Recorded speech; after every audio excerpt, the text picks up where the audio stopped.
Punjab Kings ने Gujarat Titans के खिलाफ एक जबरदस्त रोमांचक मैच जीत लिया। अब कागज कर तो जीत जीत होती है ना? लेकिन क्या ये वाकई एक जीत थी? चलिए इस जीत के पीछे की कहानी को जरा और गहराई से समझते हैं। यही तो सबसे बड़ा सवाल है कि क्या पंजाब किंग्स जीतने के बाद भी असल में हार गई?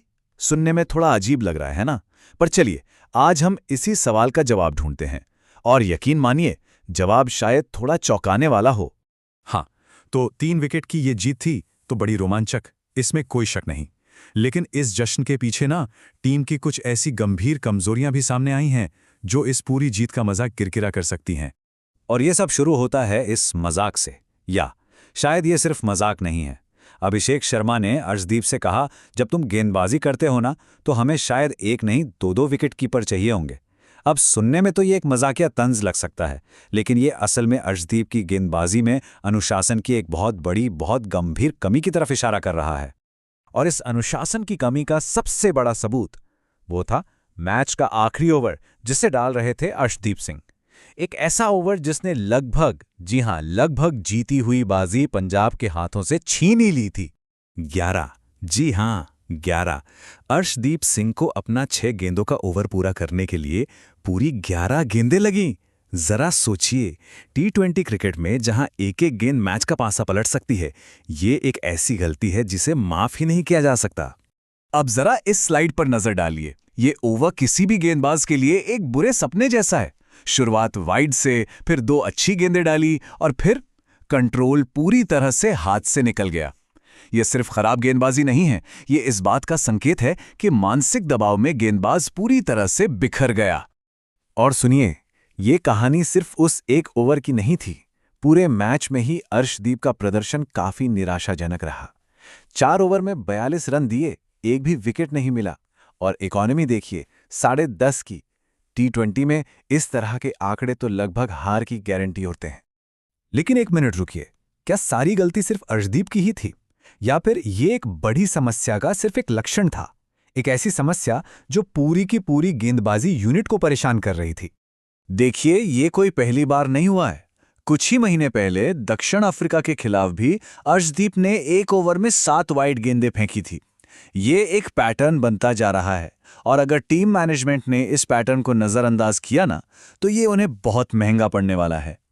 और ये सिर्फ अर्शदीप की बात नहीं थी। पूरी गेंदबाजी यूनिट ने मिलकर गुजरात टाइटंस को 14 रन मुफ्त में दे दिए। 14 रन! T20 में 14 रन एक बहुत बहुत बड़ा अंतर होता है। ये तो ऐसा है जैसे आपने सामने वाली टीम को एक अतिरिक्त ओवर दे दिया हो। इस तरह की दरियादिली दिखाकर आप टूर्नामेंट नहीं जीत सकते। तो जाहिर सी बात है, इस तरह के प्रदर्शन के बाद ड्रेसिंग रूम में माहौल तो तनाव वाला होगा ही।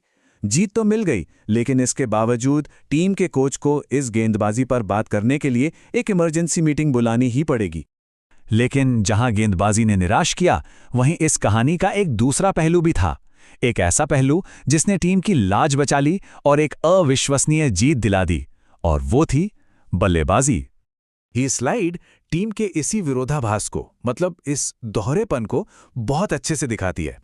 एक तरफ अनुशासनहीन गेंदबाजी और दूसरी तरफ एक जबरदस्त बल्लेबाजी का प्रदर्शन, जिसने हारी हुई बाजी को ही पलट कर रख दिया। और उस जबरदस्त बल्लेबाजी का हीरो कौन था? Cooper Connolly. जब बाकी सब उम्मीद खो चुके थे, तब उनकी 72 रनों की पारी ने न सिर्फ पंजाब को मैच में जिंदा रखा, बल्कि उन्हें जीत की दहलीज तक पहुंचाया। जरा इन आंकड़ों पर एक नजर डालिए तो सिर्फ 44 गेंदों पर 72 रन, जिसमें 5 चौके और 5 छक्के शामिल थे। करीब 164 का स्ट्राइक रेट साफ साफ दिखाता है कि उन्होंने गुजरात के गेंदबाजों पर किस तरह से कहर बरपाया था। तो इस एक मैच के प्रदर्शन से हम क्या सीखते हैं? क्या एक शानदार बल्लेबाजी का प्रदर्शन गेंदबाजी की कमजोरियों पर पर्दा डाल सकता है? और सबसे बड़ा सवाल, क्या इस टीम में चैंपियनशिप जीतने का दम है? याद रखिए, पंजाब किंग्स 2008 से इस लीग का हिस्सा है, लेकिन ट्रॉफी का इंतजार अब भी जारी है। पिछले साल वो बहुत करीब आए थे, फाइनल तक पहुंचे, लेकिन आखिरी पड़ाव पार नहीं कर पाए। ये एक ऐसी कहानी है जिसे उनके फैंस भूल जाना चाहेंगे। और यहीं पर हम वापस उस सबसे बड़े सवाल पर आ जाते हैं। क्रिकेट में एक कहावत है, बल्लेबाजी आपको मैच जिताती है, लेकिन गेंदबाजी आपको टूर्नामेंट जिताती है। तो क्या पंजाब किंग्स इस तरह की गेंदबाजी के साथ चैंपियन बन सकती है? ये एक ऐसा सवाल है जिसका जवाब उन्हें टूर्नामेंट खत्म होने से पहले ढूंढना ही होगा, वरना इतिहास एक बार फिर खुद को दोहरा सकता है।